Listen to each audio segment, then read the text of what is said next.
Hello મિત્રો, કેમ છો? મજામાં? આજે આપણે બનાવવાનું છે ગાજર ચોકલેટનું ડેઝર્ટ, બહુ જ મસ્ત મજાનું. 2 નંગ ગાજર લીધી છે, 1 ચોકલેટ લીધી છે. જે બીજું વાપરું એ તમારા જોડે પૂરો વિડીયો શેર કરું છું. આજે આપણે કંઈક નવું બનાવીએ, કેમ કે રોજ આપણે તો ખાતા જ હોઈએ છીએ ગાજરનો હલવો, પણ આજે આપણે કંઈક મસ્ત બાળકો ખુશ થઈ જાય એવી રીતે બનાવીશું. તો બનાવવાની રીતે આપણે ચાલુ કરીએ. સૌથી પહેલાં હું ગાજરને છોલી અને છીણી નાખીશ. મેં આ ઝીણી જ આવે એનાથી આપણે છીણી છે, તમે જોઈ શકો છો. એકદમ નાનું નાનું ગાજર છીણી રેડી કરી દીધું છે. થોડાક એવા કાજુ સમારી લીધા છે. થોડું પાણી ગરમ મૂકી દીધું છે. એક આવી રીતના થાળી લઉં છું. એના અંદર આપણી આ ચોકલેટ મૂકી દઉં છું. થાળીના અંદર ગરમ પાણી રેડી દઈશું. 10 મિનિટ રાખશું એને. એક કઢાઈ લીધી છે. એક આપણે ચમચો ઘી નાખું છું અંદર. ગરમ થવા દેશું. દેશી ઘી લેવાનું છે. ઘીના અંદર આપણે આ ગાજર જે છીણી લીધું છે એ નાખી દેવાનું છે. ઘરના અંદર જે ઝીણી છીણી હોય એથી છીણવાનું છે.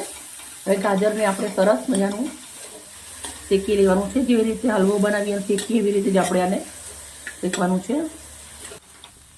સરસ મજાની ગાજર શેકાઈ ગઈ છે. તો હવે આપણે 200 ગ્રામ એટલું દૂધ નાખવાનું છે. જે મલાઈ હતી એ લઈ લીધી છે. 1 લીટર દૂધની મલાઈ છે. હવે આપણે દૂધ બળે ત્યાર સુધી આને આવી રીતે શેકી લેવાનું છે.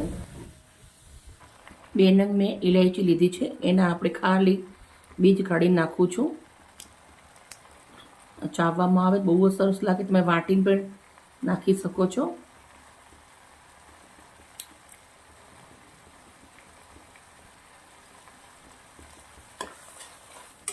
હવે આપણે અંદર 1 ચમચી ખાંડ નાખી દઉં છું. સાથે આપણે થોડા કટ કરેલા કાજુ નાખું છું. ખાંડનું પાણી બળે ત્યાર સુધી આપણે આને શેકવાનું છે. મસ્ત આપણે રેડી થઈ ગયું છે. તમે જોઈ શકો છો. ઘી છૂટે કેવી રીતે ખબર પડે? જો હવે કઢાઈના અંદર આ કઢાઈ છોડે ને એટલે ઘી છૂટેલું કહેવાય. આ ગેસથી બંધ કરી દઉં છું. કઢાઈ નીચે લઈ લઈશું. મેં એક આવી રીતના કાચનો બાઉલ લીધો છે. એના અંદર આપણે આ પહેલાં થોડું મૂકીશું.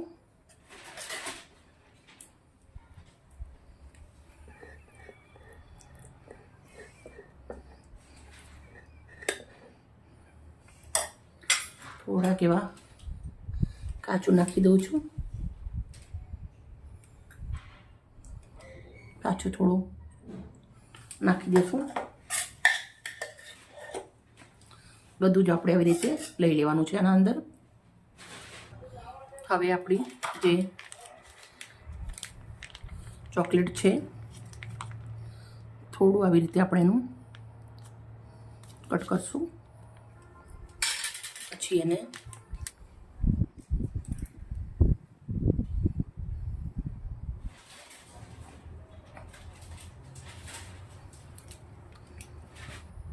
આખી ચોકલેટ મેં આના અંદર નીકાળી દીધી છે. મારા હાથ પર ચોકલેટવાળા થઈ ગયા છે, પણ સજાવવાની બાકી છે. આપણે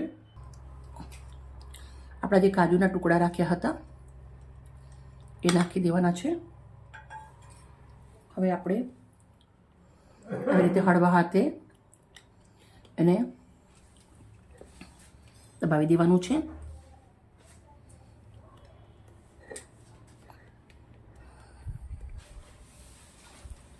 ફ્રીજના અંદર આને ઠંડુ થવા મૂકી દેશું 10 મિનિટ પછી.